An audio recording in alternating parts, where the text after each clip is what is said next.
ఇక హైదరాబాద్ లో మరో గంటలో భారీ వర్షం కురవనుంది. ఉరుములు మెరుపులతో కూడిన వర్షాలు కురుస్తాయని వాతావరణ నిపుణులు హెచ్చరిస్తున్నారు.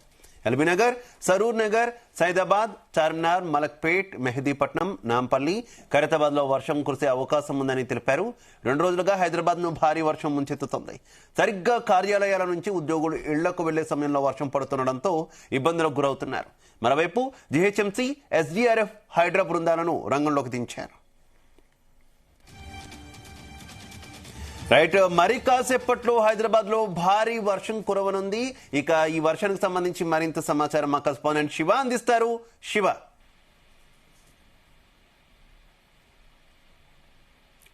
నగరానికి మరో భారీ ఎత్తున వర్షం అయితే కుదిపోయిందని చెప్పుకోవచ్చు. అయితే క్యుములో నింబస్ కారణంగా అయితే ఈ వర్షాలు పడుతున్నట్లుగా వాతావరణ శాఖ అధికారులు అయితే తెలిపారు. అదే ముఖ్యంగా ఇప్పుడు ప్రస్తుతం అయితే కొన్ని ప్రాంతాల్లో ఎల్బీ నగర్, అదేవిధంగా సరూర్ నగర్, సైదాబాద్, చార్మినార్, మలక్పేట ప్రాంతాల్లో అయితే ప్రస్తుతం అయితే ఒక మోస్తారు వర్షం అయితే కురుస్తా ఉంది. ప్రస్తుతానికి అయితే గత 3 రోజులుగా కురుస్తున్న వర్షానికి హైదరాబాద్ పూర్తిగా రోడ్లన్నీ కూడా జలమయం అయిపోయాయి. జల దిగ్బంధంలో అయితే ప్రజలు తీవ్ర ఇబ్బందులు అయితే పడ్డారు. అయితే మరో 3 నుంచి 4 రోజుల పాటు ఇదే పరిస్థితి కొనసాగనుందని చెప్పేసి అయితే వాతావరణ శాఖ అధికారులు అయితే హెచ్చరికలు అయితే జారీ చేయడం జరిగింది. అయితే దీంతో పాటుగా నిన్న చూసుకున్నట్లయితే కొన్ని ప్రధాన నగరంలోని ప్రధాన రహదారులు కూడా అమీర్పేట్ కావచ్చు, బోరబండ కావచ్చు, అదేవిధంగా మణికొండ, అదేవిధంగా ఐకియా టవర్స్ వద్ద చాలా విపరీతమైనటువంటి ప్రజలైతే తీవ్ర ఇబ్బందులు ఎదుర్కొన్నటువంటి పరిస్థితి అయితే ఉంది. పూర్తిగా వరద నీరు మోకాళ్ళలోతో పైకి నీరు రావడంతో అయితే కొన్ని ప్రాంతాల్లో అమీర్పేట, పంజాగుట్ట ప్రాంతాల్లో అయితే కార్లు కూడా నీటిలో తేలియాడుతూ వెళ్లిపోయినటువంటి పరిస్థితి. ఇది పూర్తిగా మార్నింగ్ సమయంలో వచ్చేసి బాగా ఉక్కపోతగా ఉన్నప్పటికీ సాయంత్రం 4 గంటల నుంచి దాదాపుగా రాత్రి 10-12 వరకు కూడా ఈ వర్షపాతం అనేది భారీ నుంచి అతి భారీ వర్షాలు అయితే నమోదవుతుండడంతో ప్రజలైతే ఉక్కిరిబిక్కిరవుతున్నటువంటి పరిస్థితి ఉంది. దీంతో ఆఫీసులు ముగిసి ఇంటికి వెళ్లే సమయం, అదేవిధంగా కళాశాలలు, స్కూళ్లు కూడా విడిచిపెట్టే టైం కావడంతో ప్రజలైతే తీవ్ర అవస్థకు గురవుతున్నటువంటి పరిస్థితి ఉంది. మొత్తంగా హైదరాబాద్ నగరానికి మరో గంటలో ఈ భారీ నుంచి అతి భారీ వర్షం అయితే కురవనుందనేది వాతావరణ శాఖ అధికారులు చెప్పారు.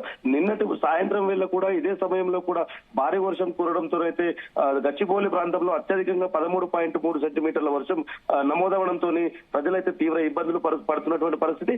రాత్రి సేమ్ ఇదే పరిస్థితులు 10 నుంచి 11 గంటల ప్రాంతంలో భారీ వర్షం కురవడం అయితే చూసాము. దీంతో కొంతమంది వాహనదారులు కొట్టుకుపోవడం, అదేవిధంగా కొన్ని ప్రాంతాల్లో గోడలు కూలడము, చెట్లు కూలడం అయితే మనం చూసినాము. అదేవిధంగా మరో 3 రోజుల పాటు కూడా వాతావరణం మరి ఇదే విధంగా నమోదయ్యి భారీ నుంచి అతి భారీ వర్షాలు కురవచ్చని వాతావరణ శాఖ చెప్పింది. కొన్ని జిల్లాలకు కూడా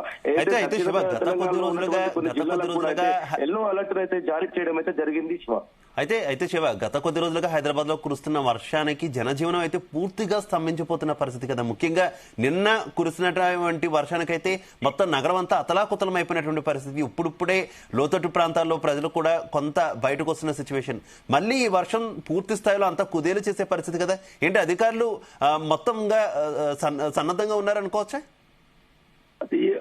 అధికారులు అయితే ఉన్నతాధికారుల ఆదేశాల మేరకు, అదేవిధంగా ప్రభుత్వం ఆదేశాల మేరకు అయితే అధికారులు అయితే అప్రమత్తమైనటువంటి పరిస్థితి అయితే ఉంది. అయితే ఏదైతే లోతట్టు ప్రాంతాలు ఉన్నాయో, బ్రిడ్జిలు అయితే మూసీ పరివాహక ప్రాంతానికి సమీపంలో ఉన్నటువంటి ఏదైతే ప్రాంతాలు ఉన్నాయో, చాదర్ఘట్ కావచ్చు, ఇతర మూసీ నది ప్రవహించే ప్రాంతాల్లో మలక్పేట, అదేవిధంగా చాదర్ఘట్ కొన్ని ప్రాంతాలకైతే అధికారులు ఈ రోజు మధ్యాహ్నం కూడా వచ్చి పరిసర ప్రాంతాల్లో ఉన్నటువంటి ప్రజలకైతే రెవెన్యూ సిబ్బంది, జలమండలి సిబ్బంది, అదేవిధంగా హైడ్రా, జిహెచ్ఎంసీకి సంబంధించిన సిబ్బంది, పోలీసు ప్రొటెక్షన్ తోనైతే అక్కడ ఉన్నటువంటి కొంతమందికి సూచనలు చేయడం కూడా జరిగింది. ఇక్కడి నుంచి వెళ్ళాలి, ఎందుకంటే అక్కడ ఉన్నటువంటి ఏదైతే జంట జలాశయాలు ఉన్నాయో హైదరాబాద్ నగరానికి సంబంధించి వాటిని కూడా వృద్ధ ఉధృతి ఎక్కువ అవడంతో 4 గేట్లు కూడా ఓపెన్ చేయడం జరిగింది. దాని ద్వారా పూర్తిగా ఏదైతే డ్రైన్ వాటర్ ఉందో ఆ డ్రైన్ వాటర్ పూర్తిగా మూసీ నది పరివాహక ప్రాంతం నుంచి వెళ్ళిపోతుంటుంది. కాబట్టి ఆ ప్రాంతంలో ఎక్కువగా ఇబ్బంది కలిగే, ఏదైతే నివసిస్తున్నటువంటి ప్రజలకు ఇబ్బంది కలిగే అవకాశాలు ఉన్నాయి. కాబట్టి ప్రజలు అప్రమత్తంగా ఉండాలని చెప్పేసి అయితే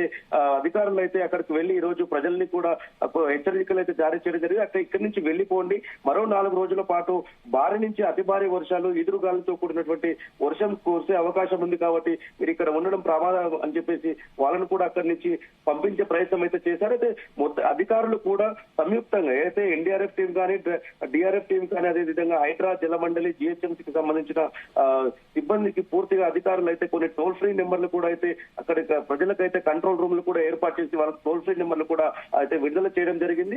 ఈ జంట నగరాల్లో ఉన్నటువంటి ప్రజలు సాయంత్రం సమయంలో, అది కూడా రాత్రి 10-11 ప్రాంతంలో బాగా వర్షం భారీగా కురుస్తుండడంతో ఇబ్బందులు పడుతున్నారు. కావున ఏదైనా అత్యవసర పరిస్థితులు ఉంటే మాత్రమే రండి, అది ద్విచక్ర వాహనాలు కానీ కార్లు కానీ వెళ్ళాలనుకునే వారు జాగ్రత్తగా వెళ్ళాలని చెప్పేసి సూచించినటువంటి పరిస్థితి. నిన్న మన విజువల్స్ లో కూడా చూసాము. బోరబండ సమీపంలో ఆ బైక్ పై వెళ్తున్నటువంటి వ్యక్తి కొట్టుకుపోయే ప్రమాదంలో ఉండడంతో అక్కడ స్థానికులైతే రక్షించినటువంటి పరిస్థితి. అదేవిధంగా జిల్లాలో కూడా చూసుకున్నట్లయితే ఒలిగొండ సమీపంలో కూడా ఒక కారు, దాంట్లో 7 మంది ఒకే కుటుంబానికి చెందిన వారు ప్రయాణించడంతో వాగు ఉధృతి ఏదైతే మూసీ నది, హైదరాబాద్ నుంచి వెళ్తున్నటువంటి మూసీ నదిలో కూడా అక్కడి నుంచి ప్రవాహం ఎక్కువ అవడంతో ఒలిగొండ ప్రాంతంలో కూడా వాగు దాటుతున్నటువంటి పరిస్థితుల్లో అక్కడ దాదాపుగా 7 మంది ప్రయాణించినటువంటి కారును కూడా అక్కడ ఉన్నటువంటి స్థానికులు అయితే రక్షించడం అయితే జరిగింది. అయితే వరద ఉద్రిక్తి అనేది ఎక్కువగా ఉంటుంది. భారీ వర్షాలు కురవడంతో గత 4 రోజులుగా ప్రజలు ఇబ్బంది పడుతున్నారు. మరో 4 రోజులు కూడా ఇదే పరిస్థితి ఉంటుంది. కాబట్టి ప్రజలంతా అప్రమత్తంగా ఉండండి, ఇబ్బందులు పడకుండా బయటకు వెళ్ళకండి అని చెప్పేసి అధికారులు అయితే చెప్తున్నటువంటి పరిస్థితి. ఏమైనా ఎమర్జెన్సీ పరిస్థితులు ఉన్నట్లయితే టోల్ ఫ్రీ నెంబర్ కు, అదేవిధంగా ఫైర్ సిబ్బందికి కానీ, హైడ్రాక్ సంబంధించింది కానీ, లేదా డిహెచ్ఎంసీకి సంబంధించినటువంటి సిబ్బందికి కానీ టోల్ ఫ్రీ నెంబర్లు అయితే కంట్రోల్ రూమ్లు అయితే ఏర్పాటు చేసి వాళ్ళైతే టోల్ ఫ్రీ నెంబర్లు అయితే విడుదల చేయడం జరిగింది. ఏమైనా సమస్యలు ఉన్నా కూడా ఏ రాత్రి అయినా 24/7 ఎప్పుడైనా కాల్ చేసి తమ ఫిర్యాదులను చెప్పుకోవచ్చు అని చెప్పేసి అయితే అధికారులు చెప్తున్నటువంటి పరిస్థితి.